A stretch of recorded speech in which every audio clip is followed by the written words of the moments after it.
Hey everyone, Bonnie here, and I am back with another episode of the Inner Temple of Witchcraft. This is lesson 6, The Power of Light, and there were only 2 exercises, but they took up a lot of time, and you had to keep practicing on it. So the first exercise is showers of light, where you envision a rain cloud, and each raindrop is a light color.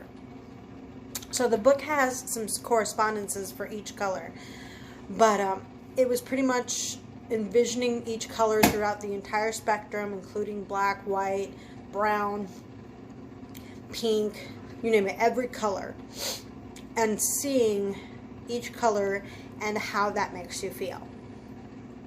So for me, green feels like home. I've always loved green. I love the grass. I love nature. So green and brown always feel centering for me. Blue, I always associate that with peace, because of the ocean. It's nice and calm. Yes, it can be ragey, but I don't see plain blue as ragey yet. I see more like a foamy blue as ragey. But blue for me is very calming, very peace, very emotional also.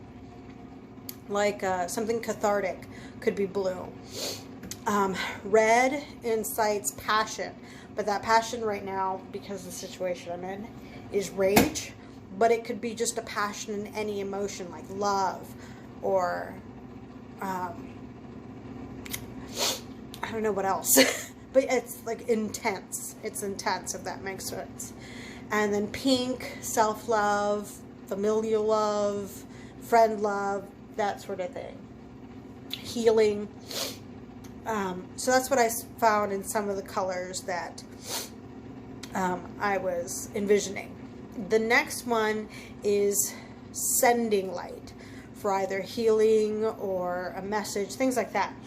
So we tried it. I tried it with the invoking pentagram and the banishing pentagram, which I normally don't do. I just send light to whoever requests it. But I tried it with the invoking pentagram, and the invoking pentagram starts at the top, goes down to the right, up, across, down to the left, up again. That's invoking.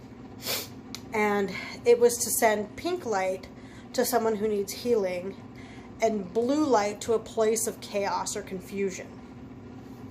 So for my pink light, I sent it to Lily, my oldest. She's been going through a lot with this whole situation with her dad. And she's stressing herself out. She's not eating. I'm very worried about her. And so I did the invoking pentagram. And I envisioned her in bed, sleeping, because that's what it's almost 4 in the morning. So that's where she'd be. But I like engulfed her in pink light. And I'm going to see how she reacts tomorrow. But I'm hoping that she gets a restful night's sleep, because she is stressing herself out, and it's not her responsibility what's going on right now. But she's always been a warrior. She's always been like a second mom to her siblings, so she feels like she should be doing something, when in actuality it's not her fault. And she doesn't need to do anything but be a goofy girl like she is. So I engulfed her in that pink light. And then when I finished, I did the banishing pentagram, which starts at the bottom left-hand corner, goes up, down, up, across, and down again at the bottom left-hand corner.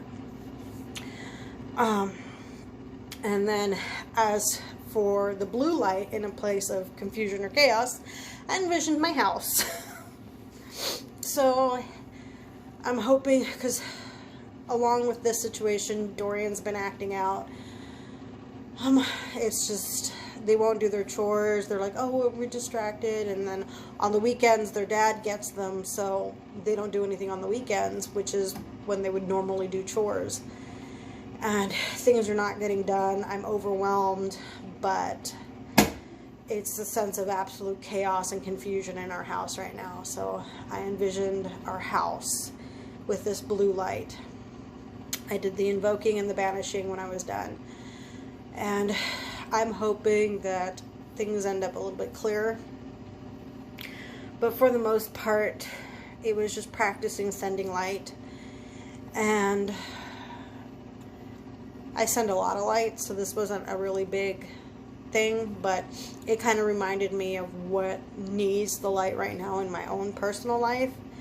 So it was kind of interesting that it was a place of healing and a place of confusion, because that's where we are right now.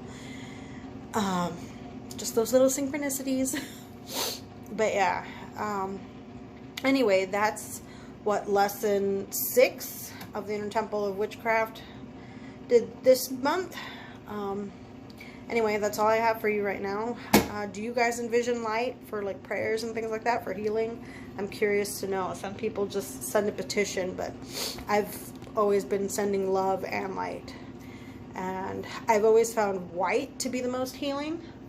So I never thought of using pink, which I thought was interesting. I have used brown to ground. So I usually just send white light.